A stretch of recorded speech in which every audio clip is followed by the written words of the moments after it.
Welcome everyone to Health Hustle Chronicles, where the grind meets growth in the world of healthcare. As you know, this ain't your typical podcast, because guess what? I'm going to bring you some of the hottest interviews, some of the livest discussions, and I'm going to bring you that hustle with each and every episode. So today I have the privilege of joining me, Deja Tharpe. A little bit about Deja to help you better understand who she is and how to connect with her.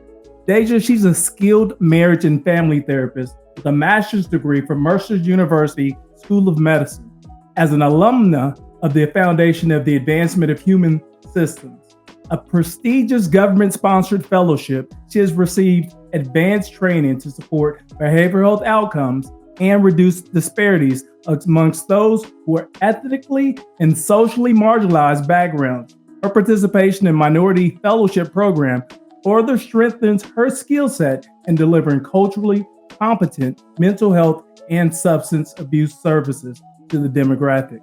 In her career, Deja has advocated for the state government sector, working to expand access to quality healthcare and address disparities affecting vulnerable and underserved communities. Her clinical expertise includes working within a primary care setting where she has conducted individual and family therapy for diverse populations facing a myriad of social and psychological challenges. Beyond clinical expertise, she's a dedicated educator and mentor, providing tutoring and guidance to adolescents from kindergarten through 8th grade. Her work has helped bridge the educational achievement gap for children in foster care, children's hospitals, refuge programs, and those facing cognitive, emotional, and behavioral challenges. Today, we're honored to welcome Ms. Tharpe, who will discuss her commitment to meeting the rising needs for affordable, accessible mental health care and her dedication to empowering communities with a greater understanding of hope. So y'all please welcome me in joining Ms. Deja Tharpe. Hello, what's up? Welcome. Hey, it's good to have you here. Thank you. It's great to be here. Man, this is exciting. You know what? I kind of been stalking you a little bit on LinkedIn. I was like, you know what? No, I was like, this is somebody whose background is extremely impressive. But what I liked about your background is it's like it fits in a conversation that we just don't have a lot, as Black people. And, you being here, hopefully you can shed some light on a whole lot of things. But before we get too deep into this conversation, please introduce who you are, both personally as well as professionally. Yeah, so my name is Deja Tharpe. I'm a marriage and family therapist in the Middle Georgia area. Like you said, I have a clinical background with families and couples and individuals working in a primary healthcare setting. I have worked with kids as young as 3 and adults as old as 72. And so I've worked with grief counseling, marriage counseling, family issues, the whole nine. Wow, that sounds quite impressive. Yeah. So, can you share with the world, like, what part of the universe you live in? Oh, yeah. I live in Macon, Georgia. So I'm in the Middle Georgia area right now. Okay. All right. Go Falcons, right? Yeah. So, listen, everybody that comes here love to tell their hustle story. As you know, life is full of twists and turns. There's no straight line to get to that end goal, right? And so, generally speaking, we're going to have to go out there, put some of ourselves on the line, show a little bit of vulnerability, and then just to continue to hustle. So please educate me about your hustle journey. What did that look like? Yeah, so like many of us, my hustler's journey has been about trial and error. Before arriving at this place in my career, I found myself transitioning from different schools, about 2 different schools. I was displaced by COVID. I changed my major at least 3 or 4 times. I did graduate on time, but I graduated with a bachelor's in criminal justice and psych. And that's where I kind of found myself falling in love with the intersection between law and mental health. And that is kind of where my systemic frame of thinking started. Immediately after undergrad, I started working at the Sunshine Method. And that's where the Sunshine Method is like a tutoring and mentor program for children who present mood and behavioral health disorders. So it was during that time that I noticed that I was passionate about working with families. And I became really, really passionate about the educational achievement gap of our youth. So right now, our youth is kind of struggling in school. They are dropping out at unprecedented rates. They're struggling to read and perform at level, at rates that we haven't seen in a very long time. And it's a bit alarming. So for me, part of my hustler's journey, I'm still working towards it, but I'm working on authorship. for children's books about diversity and inclusion and about mental health, kind of to reinforce reading at home and having that family time as well. I would also say my journey as a mentor and a tutor, it showed me that I want to have more of a personal, hands-on impact rather than working for like a large company or in corporate America. So that's kind of when all of my interests kind of came together and it clicked for me. And that's when I realized I want to work to push forward communities on a smaller level, a smaller scale. So while obtaining my master's, that is when I started to work full time in the state sector. I worked with the Department of Community Health, and I was working to advocate for those families and those communities that are typically not seen, who don't have as much access to healthcare. And I also got a chance to use my bachelor's and my background in psychology as a criminal history specialist for the state. So that was really cool.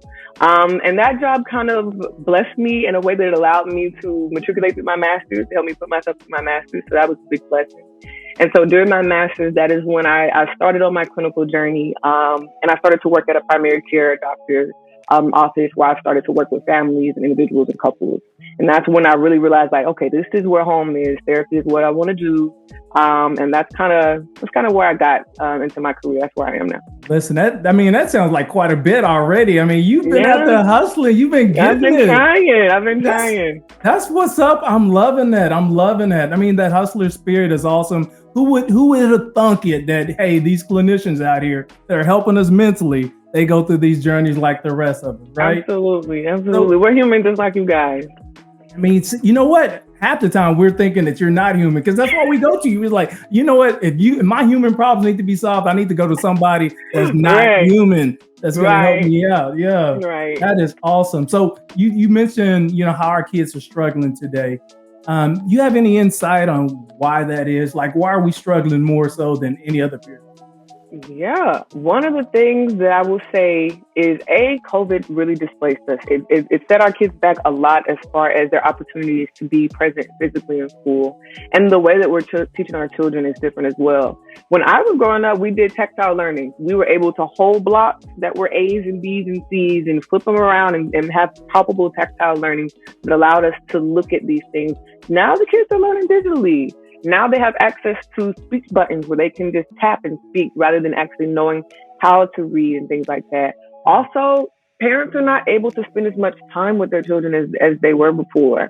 The way that our economy is, people are kind of scraping by. They're trying to make ends meet and they're not able to sit down with their kid and spend as much time as they deserve to, and families deserve to. And not being able to access those resources like tutoring, having that time to sit down and read with kids, to study math and things like that, reinforce those behaviors at home. So we've come into a place where technology has advanced us in other ways, but it's kind of detracting from our kids' ability to learn in school. And also just COVID taking them out of physical school for so long. A child's mind isn't fully developed to a place where they're able to sit and stay still and concentrate on a computer. They need peers. They need physical direction with an adult. They need that. So all those things kind of compounded have kind of guided us to where we are today. And not to mention, not to get too political, but also we're at a place where we're starting to cut out our early education programs, which is a very, very scary thought. Our early education programs portend great educational achievement for our youth. And so if we start to pull out those after school programs, those care programs for our kids, diminishing our budget for our education system, it's going to have some effect. It's going to be a systemic effect that we'll see far reaching. Yeah, like you mentioned, I mean, we could talk about that, for the next 30 minutes and not solve anything, but it's great insight into some of the challenges that our kids are facing today. I appreciate that insight because I never really given it much thought, right? Unless you have, a kid that's struggling or within that age group, right? Or that are in the elementary to high school systems, you're not really thinking much of it. But the fact that you're providing more insight, I mean, that's encouraging that we can at least start the conversation, right? Absolutely. You know what? I did pick up on something when you was talking a little bit about your hustle journey, how like you changed your majors 3 or 7 times. It was something crazy. I was like, okay, so you changed it so many times. So if you wasn't a therapist, like what would you have been? Great question. If I were not a therapist, since I have a background in criminal justice, I was really interested in law. I was really interested in governmental procedure. And that's what I got my bachelor's in. So at one point I thought that I want to be a lawyer, maybe a policy advocate, and I even considered forensic psychology. And like, I guess as far as the skill set goes, I'm really great at reading and analyzing behavior, elucidating patterns, understanding precedent, communicating to negotiate and problem solve. So those skills, they kind of cross against my field in those as well. They're strengths of both fields. But personally, I feel like my values align less with more punitive aspects of our current justice system, and I was less interested in like the legal mechanisms of it all. That didn't really interest me. I cared more about the humanity of justice. So I align myself with what we call therapeutic jurisprudence. And therapeutic jurisprudence is the idea that we use our current overarching systems, like our justice system, to promote healing and well-being and growth of our society. And so I wanted to work directly with individuals to help address emotional and psychological impacts that could lead later on to legal issues like criminalization and things of that nature, or divorce. Legal issues look like a myriad of things, you know? And so rather than focusing on those procedural aspects of law, I wanted to get more into the humanity of it all. So for me, I felt like I wanted to create a space where people could find support and growth and understanding. And that felt a little bit more in line with my career goals rather than procedural law and things like that. Got it. So yeah, that hustler's journey was real. Oh my goodness, the force is real with you. I love this. Yeah, and I will say changing my major a lot of times allowed me to kind of interface with different ideas, different theories, allowed me to get my foot wet, allowed me to kind of immerse myself in different professional environments. And so that was when I learned a lot about personality development. I learned a lot about anthropology, about the evolution of cultures and people on a biological level. So that's when all of those things I feel like it was meant to happen, because if I hadn't have switched around that way, I wouldn't have interfaced with all these different ideas that brought me to where I am now. All right. Yeah. So I have a basic question, and it's for everybody that's ignorant like me about what the heck did you even do? What exactly do you do, right? Yeah, tell me that. Let's start there. What is this? Okay, so I'm glad you asked this question, because people always joke around and say therapists just talk all day, right? Right. Like you talking now? Go ahead. It's not quite true. I would say, as a marriage and family therapist, I wear a lot of hats. So my first and primary mission is to create a safe, non-judgmental space where people can explore thoughts and emotions and behaviors, all while they're learning to develop tools towards growth and healing, right? Okay. So as a therapist, I'm a trained analytic. So I use intentional interviewing, intentional conversation, and collaborative communication to pull out like inner knowings in people, inner truth. I like to say that because there's always truth. We don't talk about capital T truth. Capital T truth is the idea that there is one overall truth. There are little T truths. There are things that make sense to people on different levels. That's why we have different religions, different cultures, different experiences. Everybody's truths aren't the same. So pulling out those inner knowings and those personal truths. When appropriate, I use measures to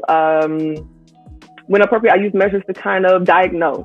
So I can diagnose depression, anxiety, PTSD, all these different things using these standardized measures, right? So that's what I use those when it's appropriate. I help people with skill development. I help you with communication, conflict management, stress management. I'll help you take yourself out of and identify self-limiting thoughts and self-limiting beliefs, things like that. When necessary, I do crisis intervention. Like if, let's say I'm working in a hospital and we have a patient who is suicidal, sometimes I do crisis intervention. Or if we have a child who communicates that they're being abused at home, I do crisis intervention in those aspects. I'm an advocate. I help people connect themselves to social networks, other mental health professionals if they need more specialized care, community resources, things like that. Therapists, we find ourselves in all different types of sectors. So you can work in schools and universities, you can work in hospitals, veteran affairs, Fortune 500 companies, nonprofits. I mean, we're in a multitude of places serving a lot of people in a bunch of different ways. So we do a lot of things. Wow. Yeah, it sounds like quite a bit. It makes me think of like one of my favorite HBO shows where there was a therapist involved with like these private equity banks, right? And she would come in and speak with all the associates just to make sure they're mentally prepared for that day's task. So you're right. It's not necessarily in healthcare that you're going to find these therapists. Wow. That's interesting. So, like you touched on this just a little bit, but like, what it really inspired you to go down this path? Yes. So what inspired me to go down this path? I was raised by a community of helpers. My grandmother is a respiratory therapist. My mom is a physical therapist, and my father is occupational therapist. Man, come on, family therapist. I was raised by a family. That's intimidating. Oh my goodness. No, man, come on. I can't. Like, come on. You don't have no date. I already know you don't have a date because I would be scared to come in your house. Please. No, they gonna judge me. No way. But yes, so I was raised by a family of helpers. Like I said, my father's occupational, my mom's physical, and they operate as contract workers for their business therapeutic endeavors. So I grew up watching them as a little girl firsthand, not just fortifying people's bodies, but also fortifying their minds. They kind of taught me that when working with people who are having these hard times, whether it be a change to their body due to a drastic illness, whether it be age, a certain level of defeatism can kind of follow this state that they're in, right? So I watched as a little girl, watching my parents kind of getting to know each client on a personal level, trying to figure out what it is that motivated them, what they connected to, helping them to attend to more realistic goals by motivating them and promoting their own sense of agency. So I watched them build up that mental resilience so that way they could build up, that physical resilience. I watched them help people deal with the impact of chronic pain and pain management. My parents taught me very, very, very early about the symbiotic relationship with the body and the mind. And that's something that kind of has come into my career with me.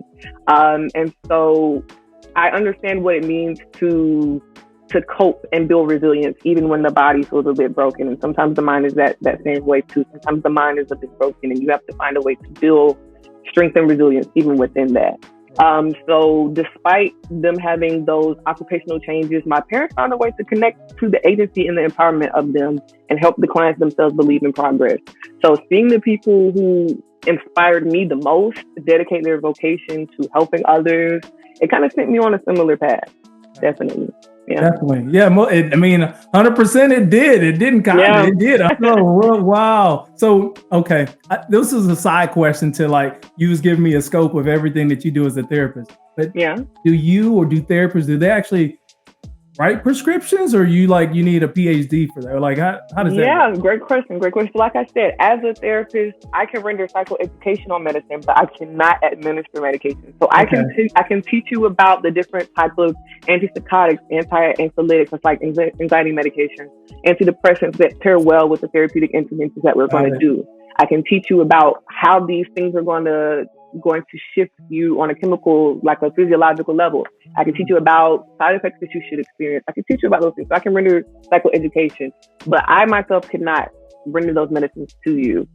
Psychiatrists could do that because they are trained medical doctors before, and then they get their specialty in the mind as well.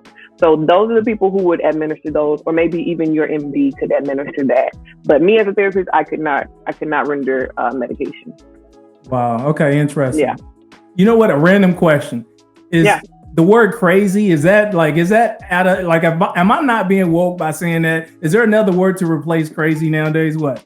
I would not use that word to describe people who are struggling.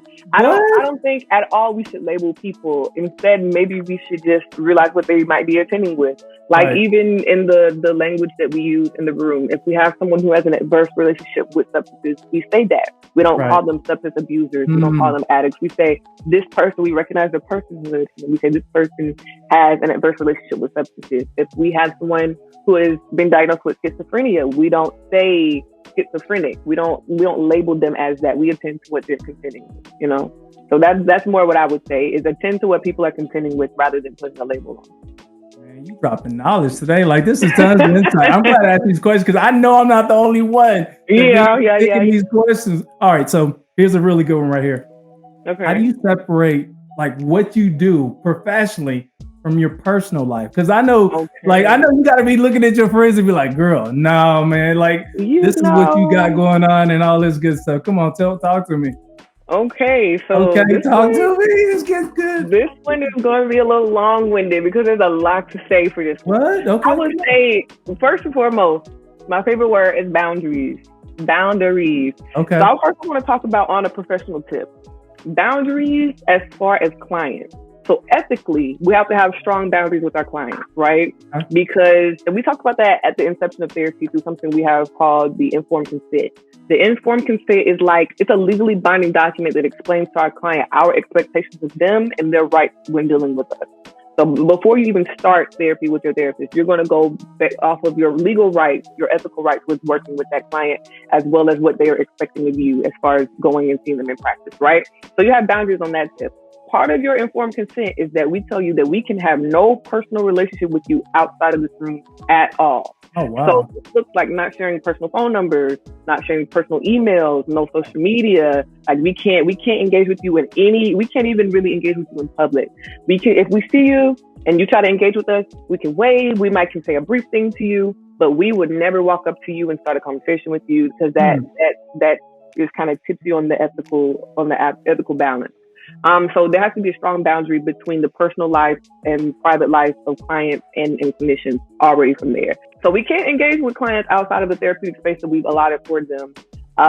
As far as, okay, I want to speak about this too. That also creates a little bit of grief for your therapist. Okay. Because we spend months with you guys to years with you guys. We care about you. Right. We spend weeks on months preparing right. amending our treatment goals for you. We laugh with you. We cry with you. We get angry with you. We feel your pain. We feel your successes. And then there's this is good to know. Like, I feel like I'm not alone now. This is great. Okay.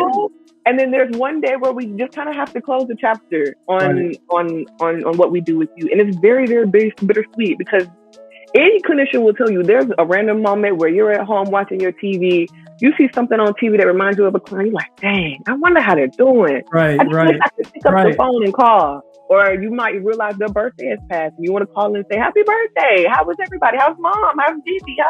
But you can't do that because it crosses that ethical boundary, And so it can be very bittersweet, but ethically, I do understand because you need to be able to have that clean cut with your client because you don't want that client calling you out the blue like, hey, so I have this issue and you're not getting paid. You have no informed consent to protect you.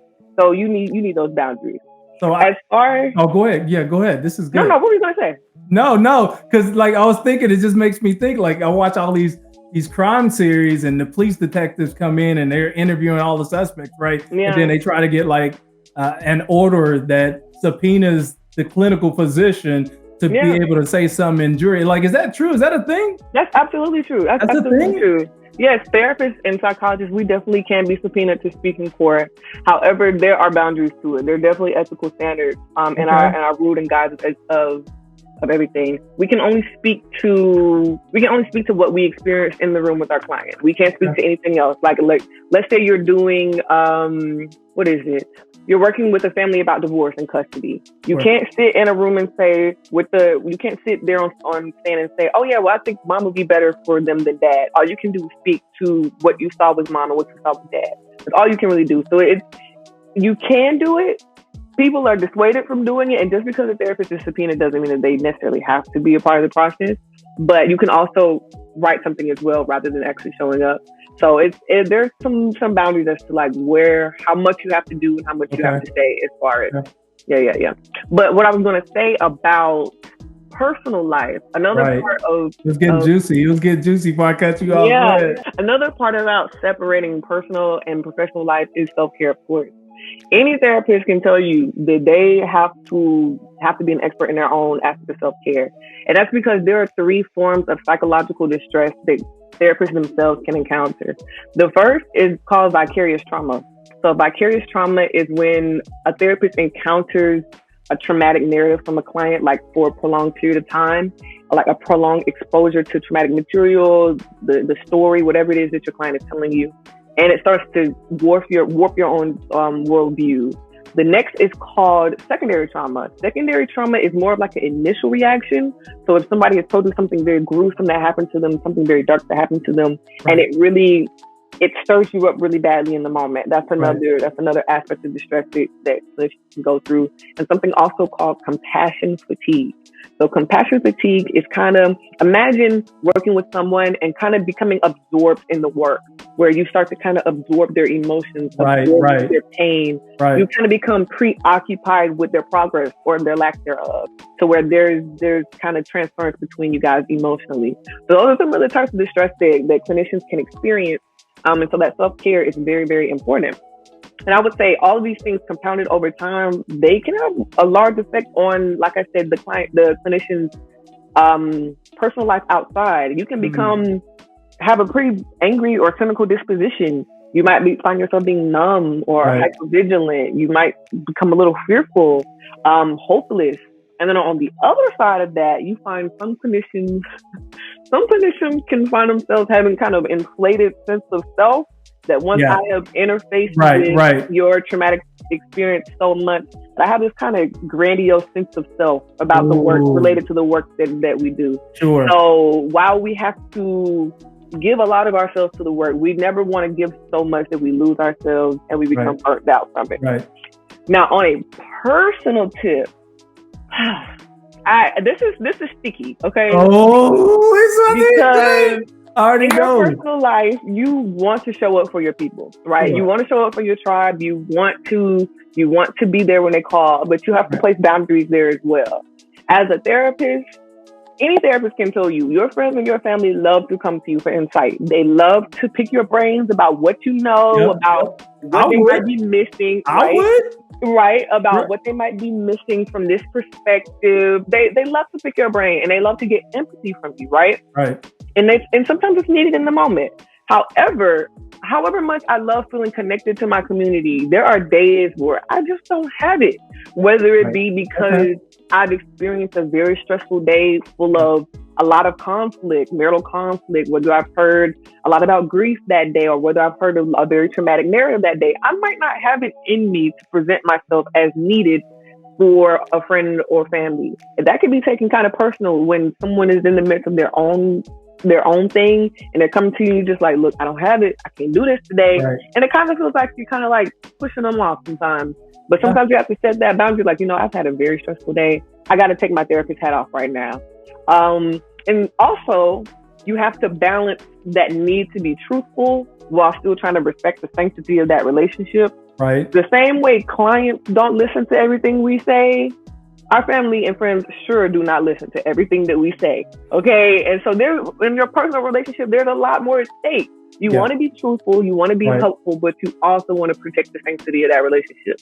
So sometimes you have to tell them, I'm not the therapist, I'm your homegirl. I'm not the therapist, I'm your brother, I'm your sister. And you have to put that boundary there and show up how you can, but not overextend yourself. Good stuff, man. Like, listen, you're like debunking a lot of myths that I already had in my head, and you're bringing fresh ideas and just insight into what you're doing. And that's why we're here, to help educate people about, your practice and the outcomes that you're looking to achieve. Yeah. But I know we're debunking myths, right? But there have to be like some misconceptions about what you do, right? And your industry. And can you talk a little bit about some of those misconceptions? Yeah, there are plenty. Like, I could go on and on about this. I'll name a few. So the first misconception I would say is that people often believe that therapy is just for people who have severe illnesses or crises, right? Therapy is for a myriad of things. It's for premarital counseling, to make sure that you and your partner, before you engage in matrimony, that y'all are on the same page, that you agree on the same things, whether it be about family, how you're spending holidays, how you're going to rear children, whatever it may be, making sure finances, all of those things. They have financial therapy, whether it be about marital conflict, infidelity, whether you're trying to learn how to communicate better with family and friends. Maybe you're struggling with substance use. So we see a lot of different things, and it does not require like severity for you to go seek a therapist. Another one that I would say, all right, right there, because already you're thinking the key word was severity. It doesn't require severity, because most of us were thinking like, I need to be broken. I need to be at my lowest to seek a clinician or a therapist to help me with my problem. So you're telling me that's not the case? Absolutely not. Absolutely not. Absolutely not. And to go on with that, I feel like people believe that you have to be at a very fragile, weak place to seek it as well. Absolutely. Right. Right. I think another thing that is a misconception that sometimes hinders people is that they think that therapy is a quick fix, that it's a bandage they can put over. Like, oh, we went to therapy, we're good. I can't go Not one at time? all. I can't go one time? Absolutely not. Absolutely not. Therapy is, it's like muscle building. It's like going to the gym. You have to build that muscle over. It's building that skill set from the ground up, right? So people often think that they can gain progress just by actively listening to the therapist without putting any practical action in. And that's not how this process works. Okay. You have to come into therapy with open-mindedness, with a willingness to acknowledge your harmful patterns, your limiting patterns, and the agency to attempt, not necessarily even break them all, but to attempt to circumvent those things, you know? It takes the willingness to fail, because patterns, they don't get broken overnight, you know, and progress doesn't erect that way either. So it's not at all a quick fix. It's one of those things, it's like going to the gym. It's a skill set that you build over time. Definitely. There's a couple of key words that I need to really drink to that you mentioned. One was setting boundaries. I'm going to drink to that. Okay. And this is just water. And, you know, I got to keep my skin looking good. Like, I got to keep the skin looking good. So I always got to stay hydrated, right? So setting boundaries. And what's the second one that you just mentioned? Oh, that was really good. Oh, it was something about fear you were talking about. And overcoming your fear in order to challenge yourself. How did you say it? Yeah, being willing to be open-minded, being willing to acknowledge your patterns, and being able to attempt to circumvent those things. Understanding that you're not afraid to, don't be afraid to fail in the therapeutic process. That's what it was. It teaches you something. And once you fail at it, you learn how to better come to circumvent that problem. So not being afraid to fail at therapy, and being able to pick yourself up when the things that we've tried may not work, and trying to look at them or attempt them from a different perspective. All right. So I'm human like you are. We're judgmental creatures of habit, right?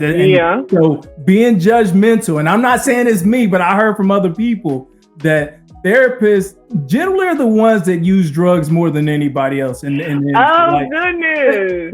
It's not me. I just heard it from it was somebody else. They said that. So talk to me. Give me some insight. Like what's the truth? And how is drugs, I guess, viewed from a clinical standpoint? Help me give me some insight. Yeah. First, I want to address what you said about therapists using drugs, right? Okay. So the field of therapy can be immensely rewarding. It also can be very taxing, very laborious, right? And so that takes me back to those type of psychological distress that clinicians can go through, that vicarious trauma, secondary trauma, compassion fatigue, right?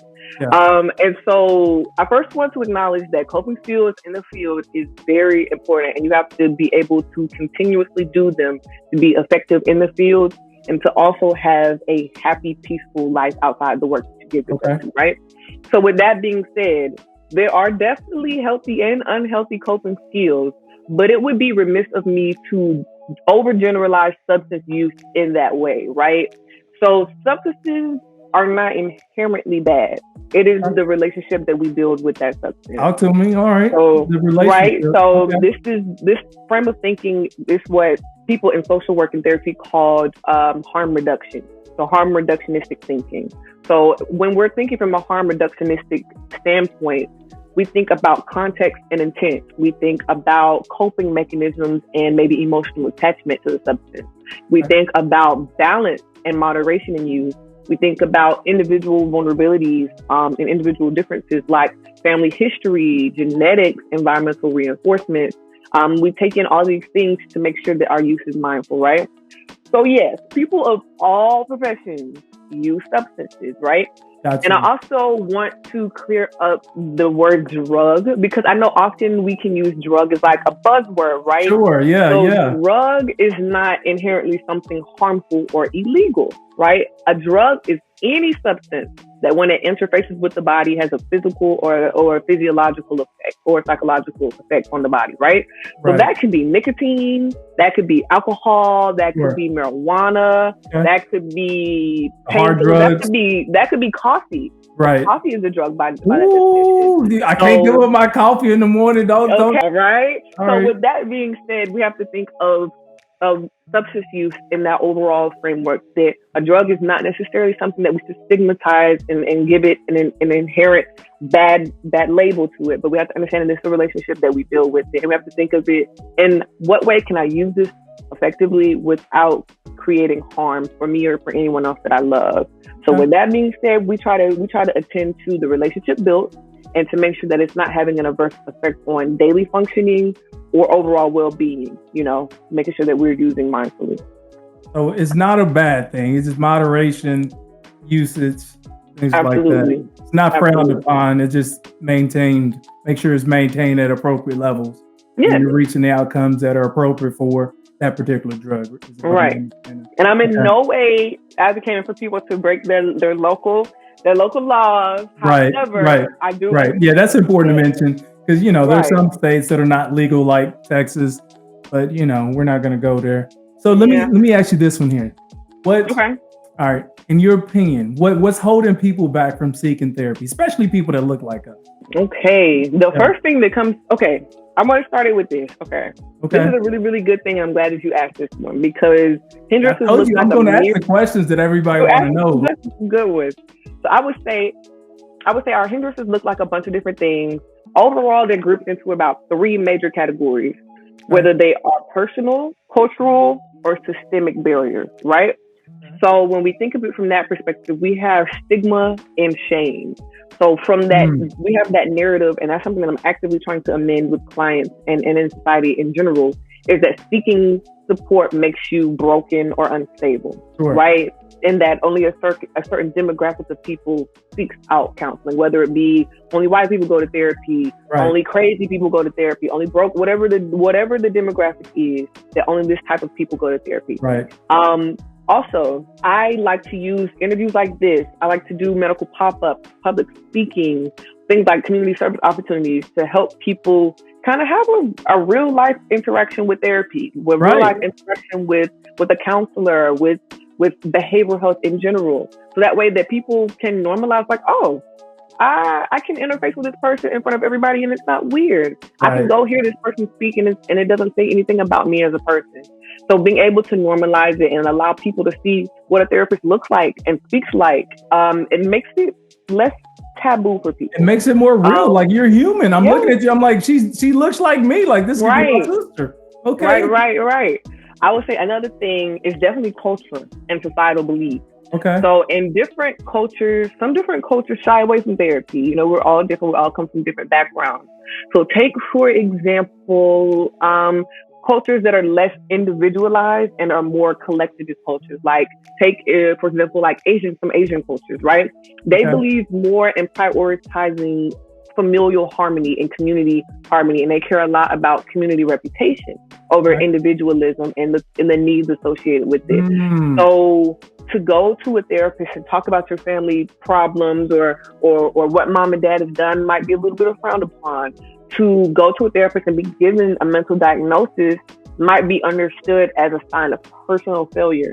And if you live in a culture that reflects that whatever you do as an individual reflects back on the family, you admitting to personal failure means that the family is somewhat failed in a sense as well.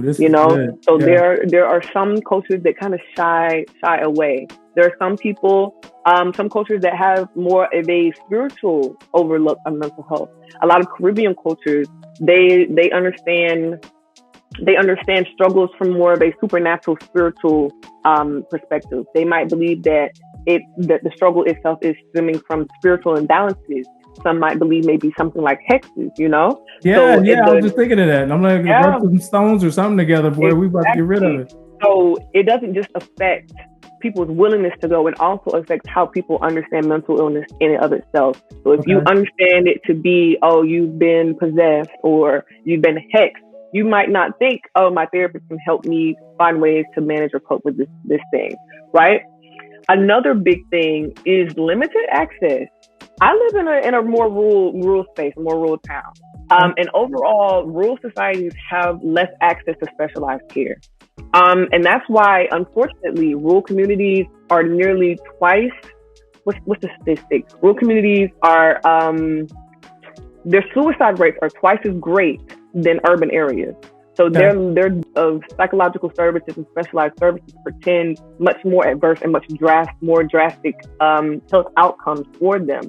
I can see that because I mean, there's less things around you to get actively involved in, less groups to attend, less outings to go to, and so you're just looking for an escape, right? Absolutely. Okay. And with that comes cost. I mean, think about in rural areas, people don't make as much in those rural areas as well. And therapy has limitations and insurance has limitations because insurance might not pay for everything. And so it can create its own thing. Speaking of insurance, one of the things that I love to speak with clients about is that anytime you see a therapist and your insurance is going to pay for it, your therapist has to give you a diagnosis. Now, what I'm not saying is that your therapist makes up a diagnosis that does not fit you. That is not at all what I'm saying. That is not what we do. So that title said I'm schizophrenic. That's not true. Right. It's not true. That's not I knew it wasn't true. I knew it wasn't true. I knew it wasn't. That's not what happens. So we don't fabricate diagnoses. But what we do is we might find a diagnosis that aligns more with the symptoms that you are presenting. And I always like to remind clients that your diagnosis is not a reflection of you, right? And I feel like people don't come to therapy because also of a fear of diagnosis. Right. Your diagnosis does not define you. If anything, it defines the way the world has failed you and how you have tried to cope with that reality. You following me? No, that's so deep. I feel like for a lot of people, that fear of I don't want to be labeled as this and it be forever on my documentation is something that holds people back from seeking it. But like I said, your diagnosis is never about defining you. It's defining the symptoms that you're experiencing, and it's defining the way that the world has failed you and the way that you have attempted to cope with that reality. So those are some of the things that really tend to hold people back, as well as I would also say, as well as spirituality. We often, especially in Southern communities, we love to try to pray away the problems. And I am a Christian, and I do believe in God, and I do believe in going to seek counseling and all of those things. However, when you break a wrist, you go and you see your doctor. You don't just say, Father God, Holy Jesus, and try to get them to pray away the problem. Right. You go to meet someone who will also can attend with you on the physical form, you know? Okay. So I feel like sometimes people find that spiritual beliefs and being able to seek counseling are not congruent, that they kind of are antithetical to one another. That if I am seeking out some help from a psychologist or a psychiatrist or a therapist, that I'm not leaning into my faith, right? So I also like to clear up with people that you being able and willing to say, I think I need to talk to someone, I need to be seen, I need to be heard. That is not in any way you saying I'm neglecting my faith and other aspects of my faith and not leaning on my God, So those are some major hindrances for sure. That's deep. That's good insight. I mean, I think the big one for a lot of us, that label. Who wants a label, a tag on yourself saying, oh, he's got such and such. And, I'm like, I don't want that label. But the fact that you just, it's a hindrance that we're working through, but it shouldn't stop us from actually seeking therapy is what I'm saying. Absolutely. Okay. All right. Listen, this conversation has been really juicy. It's been really deep, very impactful and insightful. So I got to ask you, what impact are you really trying to make? Real talk. What are you trying to do? Okay, what impact? Well, okay. That's a lot. I know. Just unpack it. First, I have to acknowledge my identity in this world, first and foremost. Okay. I'm a young Black woman, and I'm a therapist. So my identity, my lived experiences, all of that brings a deep sense of purpose into the work that I do. Okay. First, I am passionate about creating safe spaces. That's a part of the impact I'm trying to make. I'm trying to create spaces where people don't feel the need to mask or assimilate. I want to create spaces where people don't fear being misunderstood or judged. And I hope that by creating that safe space for them and experiencing that sense of freedom and self-agency with me, that allows them to extend the space I have created outside into any environment that they take with them, that they take themselves into, they expand that sense of freedom and self-agency with them. Another thing I would say is I'm trying to deter the spread of intergenerational trauma. That's something I'm very passionate about stopping that trauma. I love to always say trauma that isn't treated is transmitted. So whatever it is that you are not treating for yourself, you're transmitting to your like an STD. Oh my goodness! But it is. Goodness. It somewhat. is. Somewhat. Yeah. So I would say that's something that I'm very passionate about.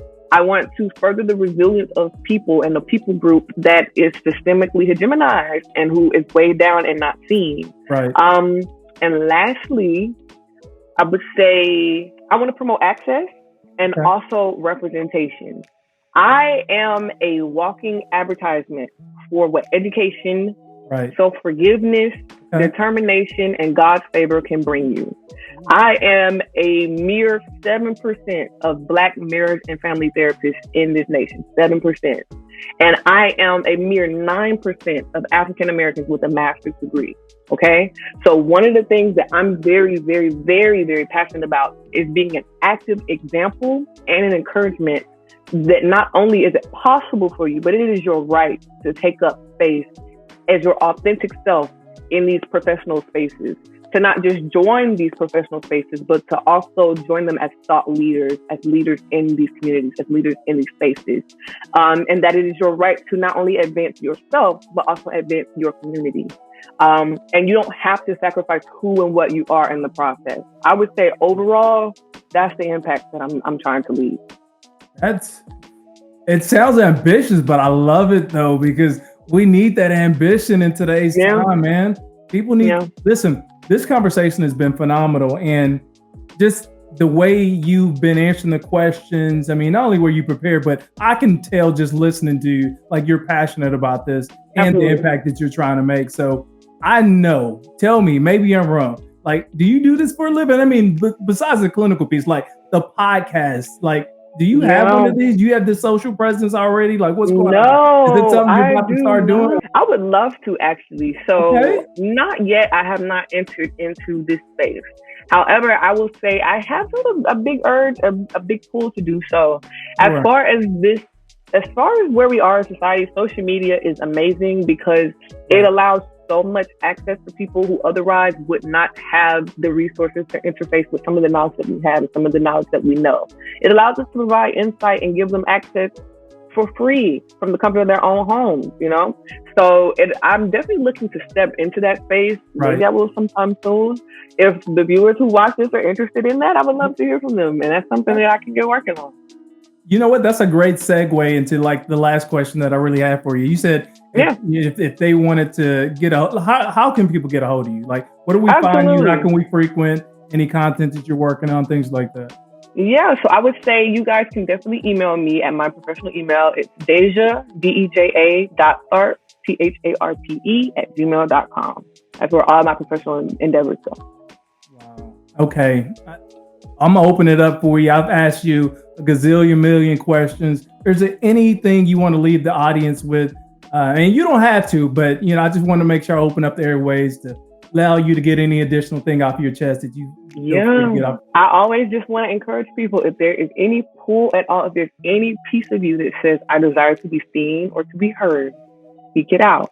If there's any piece of you that says, I feel like I want to step into this field, go for it. It doesn't matter what age you are. It doesn't matter what you look like. Anybody can learn from anyone.